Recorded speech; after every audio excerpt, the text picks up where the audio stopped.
ಜಗದೀಶ್ ಶೆಟ್ಟರ್ ಅವರು ವಿಚಾರ ಹೇಳಿದ್ರು. ಯಾಕಂದ್ರೆ ಲೋಕಸಭಾ ಚುನಾವಣೆ ನಿಂತಿದ್ದೀನಿ, ಈ ಚುನಾವಣೆ ತಾವೆಲ್ಲ ನನಗೆ ಆಶೀರ್ವಾದ ಮಾಡಬೇಕು.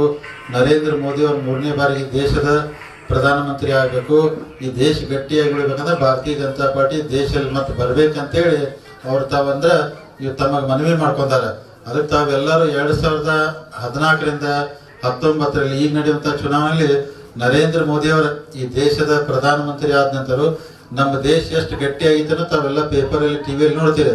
ಯಾಕಂದ್ರೆ ದೇಶ ಗಟ್ಟಿಯಾಗಿತ್ತಂದ್ರೆ ನಾವು ಗಟ್ಟಿಯಾಗಿರ್ತೀವಿ, ದೇಶಕ್ಕೆ ಅಭದ್ರತೆ ಆಗ್ತಂದ್ರೆ ನಾವು ಅಭದ್ರತೆ ಆಗ್ತದೆ. ಅದಕ್ಕೆ ನೀವು ಕೆಲವೊಂದು ದೇಶ ಒಳಗೆ ನೋಡ್ತಿರ್ತೀರಿ ಯಾವ ತರ ಪರಿಸ್ಥಿತಿ. ಅದಕ್ಕೆ ನರೇಂದ್ರ ಮೋದಿ ಅವರು ಈ ಭಾರತ ದೇಶನ ಗಟ್ಟಿ ಮಾಡ್ಲಿಕ್ಕೆ ಅವ್ರು ಪ್ರಧಾನಮಂತ್ರಿ ಆಗ್ಬೇಕು. ಭಾರತ ದೇಶ ಗಟ್ಟಿ ಆಗ್ಬೇಕಂದ್ರೆ ನಿಮ್ಮೆಲ್ಲರ ಆಶೀರ್ವಾದದಿಂದ ಬೆಳಗಾವಿ ಲೋಕಸಭಾದಿಂದ ಸನ್ಮಾನ್ಯ ಜಗದೀಶ್ ಶೆಟ್ಟರ್ ಗೆದ್ದು ದಿಲ್ಲಿಗೆ ಹೋಗ್ಬೇಕಂತೇಳಿ ತಮ್ಮಲ್ಲಿ ಕೈ ಮುಗಿದು ಕಳಕಳಿಂದ ವಿನಂತಿ ಮಾಡ್ಕೋತೀನಿ. ಇದರ ಜೊತೆಗೆ ತಾವೆಲ್ಲರೂ ಈ ಭಾಗದಲ್ಲಿರುವಂತ ರೈತ ಬಾಂಧವರು ಎಲ್ಲರೂ ತಮಗಂದ್ರ ಕೆಲವೊಂದು ವಿಚಾರನ ಹೇಳ್ಬೇಕಾಗ್ತದೆ. ಯಾಕಂದ್ರೆ ಈಗ ಮೊನ್ನೆ 2-3 ವಿಚಾರ ಇಡೀ ಕ್ಷೇತ್ರದಲ್ಲಿ ಚರ್ಚೆಗೊಳಗಾಗತ್ತಾವ. ಅಂದ್ರೆ ಮೊನ್ನೆ ಗೌರವಾನ್ವಿತ ಪ್ರಧಾನಮಂತ್ರಿ ಶ್ರೀ ನರೇಂದ್ರ ಮೋದಿ ಅವರು ಬೆಳಗಾವಿಗೆ ಬಂದಿದ್ದಾರೆ. ಬೆಳಗಾವಿಗೆ ಬಂದಾಗ ಇಡೀ ಅರಮಾವ್ ಕ್ಷೇತ್ರದಿಂದ ನಾವೆಲ್ಲರೂ 750 ಗಾಡಿ ಮೊದಲ ಫಿಕ್ಸ್ ಮಾಡಿದ್ವು. ಎಲ್ಲರೂ ತಾವು ಬೆಳಗಾವಿಗೆ ಬರ್ಬೇಕಂತೇಳಿ ಆ ಕಾರ್ಯಕ್ರಮ ಕ್ಯಾನ್ಸಲ್ ಮಾಡಿದ್ವು. ಗಾಡಿ ಕ್ಯಾನ್ಸಲ್ ಆದ್ಮೇಲೆ ಏನ್ ಚರ್ಚೆ ನಡೆದ ಕ್ಷೇತ್ರದೊಳಗ ಗಾಡಿಯ ಕ್ಯಾನ್ಸಲ್ ಮಾಡ್ರು. ಯಾಕ MLA ಅವ್ರು ಏನ್ ಮಾಡತ್ತಾರು, ಹೆಚ್ಚು ಅಡ್ಡಾಡೋರ್ ಕ್ಷೇತ್ರದಾಗ ಅಂತೇಳಿ. ಅಂದ್ರೆ ಕಾಂಗ್ರೆಸ್ ಅವ್ರು ಹೆಂಗ್ ಬಿಡ್ತಾರಂದ್ರ ಹೆಚ್ಚುಗೆ ಅಂದ್ರೆ ನಿಮ್ಗೆ ಗೊತ್ತಾಯ್ತಲ್ಲ, ಅವರು ನಮ್ಗೆ ಅದಾರ ತಗೋ ತಿಂತಲ್ಲ, ಅವನು ಏನು ಕೈಲಿ ನಿಗೋದಿಲ್ಲ, ಹಿಂಗ್ ಸುಳ್ಳು ಹೇಳ್ಕೊತ ಹೋಗ್ತಾರ. ಅದಕ್ಕ ಆ ಗಾಡಿ ಕ್ಯಾನ್ಸಲ್ ಆದ್ಮೇಲೆ ಅದನ್ನ ಫುಲ್ ಹೇಳ್ಕೊತ ಅಡ್ಡಾಡ್ತಾರ. ನರೇಂದ್ರ ಮೋದಿ ಅವ್ರ ಕಾರ್ಯಕ್ರಮ ಗಾಡಿ ಕ್ಯಾನ್ಸಲ್ ಮಾಡ್ರು ಅಂದ್ರೆ ಏನ್ ಇರ್ಬೇಕಂತೇಳಿ. ಗಾಡಿ ಯಾಕೆ ಕ್ಯಾನ್ಸಲ್ ಮಾಡಿದ್ರ 10 ಗಂಟೆಗೆ ತಾವೆಲ್ಲ ಜನ ಸ್ಟೇಜ್ ಒಳಗೆ ಇರ್ಬೇಕಂತೇಳಿ ಹೇಳಿದ್ರೆ ಸೆಕ್ಯೂರಿಟಿ ಭಾಳ ಇರ್ತದ.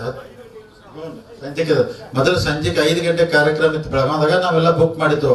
ಮತ್ತೆ ಅದು 10 ಗಂಟೆಗೆ ಕೊಟ್ಟವ್ರ. ಅಲ್ಲಿ ಸೆಕ್ಯೂರಿಟಿ ಅವ್ರು ಏನಂದ್ರೆ ಮಂದಿ 10 ಗಂಟೆ ಒಳಗೆ ಸ್ಟೇಜ್ ಒಳಗೆ ಇರ್ಬೇಕಂತ ಅಂದ್ರ.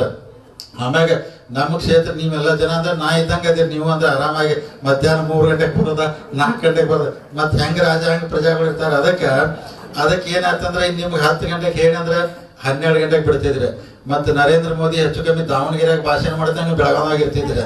ಅದಕ್ಕೆ ಮತ್ತೆ ಬೇಡ ಸುಮ್ಮನೆ, ಯಾಕಂದ್ರೆ ನೀವು ಮತ್ತೆ ಕೆಲಸ ಬಿಟ್ಟು ಆ ಕಡೆ ಬರೋದು ಬೇಡ. ಈ ಉದ್ದೇಶದಿಂದ ನಾವು ಗಾಡಿ ಕ್ಯಾನ್ಸಲ್ ಮಾಡಿದ್ವು. ಸೋಷಿಯಲ್ ಮೀಡಿಯಾದಾಗ ಇದನ್ನ ಇಡೀ ಕ್ಷೇತ್ರ ತುಂಬಾ ಪ್ರಚಾರ ಮಾಡಿ ಹೇಳ್ಬೇಕಂದ್ರೆ ಕಾಂಗ್ರೆಸ್ ಅವ್ರು ಅಪಪ್ರಚಾರ ಮಾಡ್ತಾರೆ. ನಾವು ಗಟ್ಟಿಯಾಗಿ BJP ಮಾಡತ್ತೀವಿ, ನಮ್ಮ ಜನ BJP ಆ ಒಂದು ಕಾರಣದಿಂದ ನಾವು ಅದು ಗಾಡಿ ಕ್ಯಾನ್ಸಲ್ ಮಾಡಿದ್ವಿ. ಅದಕ್ಕೆ ಇವತ್ತೆಲ್ಲ ಕಾರ್ಯಕ್ರಮ ಮಾಡ್ಬೇಕು, ಎಲ್ಲ ಕಡೆ ಅಡ್ಡಾಡ್ತೀವಿ. ಇದು ಒಂದ್ ದಿವಸ ಮಾಡಕ್ ನಾವ್ ಈ ಭಾಗದ MLA ಆಗಿದ್ದು ಇಂಥ ಒಳ್ಳೆ ಕೆಲಸ ನಿಮ್ ಜೊತೆ ನೇರವಾಗಿ ಸಂಪರ್ಕ ಇಟ್ಕೊಂಡು ನಿಮ್ ಕಷ್ಟ ಸುಖದಾಗ ಭಾಗಿಯಾಗಬೇಕು, ಕೆಲಸ ಮಾಡ್ಬೇಕಂತ. ಈಗ ಎಲ್ಲರೂ ಬರ್ತಾರೆ ಇಲೆಕ್ಷನ್ ಅಂತ, ಕಾಂಗ್ರೆಸ್ ಅವರು ಬರ್ತಾರೋ, ತಮ್ಗೆ ಹೆಂಗ್ ಬೇಕಂತ ಭಾಷಣ ಮಾಡ್ತಾರೋ ಹೋಗ್ತಾರೋ. ಅದಕ್ಕೆ ದಯಮಾಡಿ ಅಂತವ್ರು ನಂಬಾಕ್ ಹೋಗ್ಬೇಡ್ರಿ. ನಾವ್ ಯಾಕಂದ್ರೆ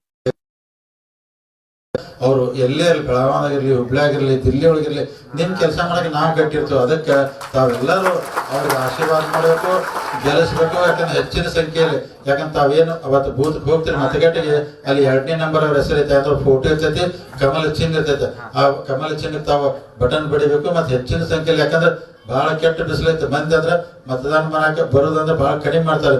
ನೀವೆಲ್ಲರೂ ಕಾರ್ಯಕರ್ತರು, ಮುಖಂಡರು ಹೆಂಗಾರ ಮಾಡಿ ಮತಗಟ್ಟೆ ಕರ್ಕೊಂಡ್ಬಂದು ಹೆಚ್ಚಿನ ಪ್ರಮಾಣದಲ್ಲಿ ತಾವು ಭಾರತೀಯ ಜನತಾ ಪಾರ್ಟಿ ಓಟ್ ಹಾಕ್ಬೇಕು, ಗೆಲ್ಲಿಸ್ಬೇಕು ಅಂತೇಳಿ ತಮ್ಮಲ್ಲಿಂದ ಕಳಕಳಿಯಿಂದ ವಿನಂತಿ ಮಾಡ್ಕೋತೀನಿ.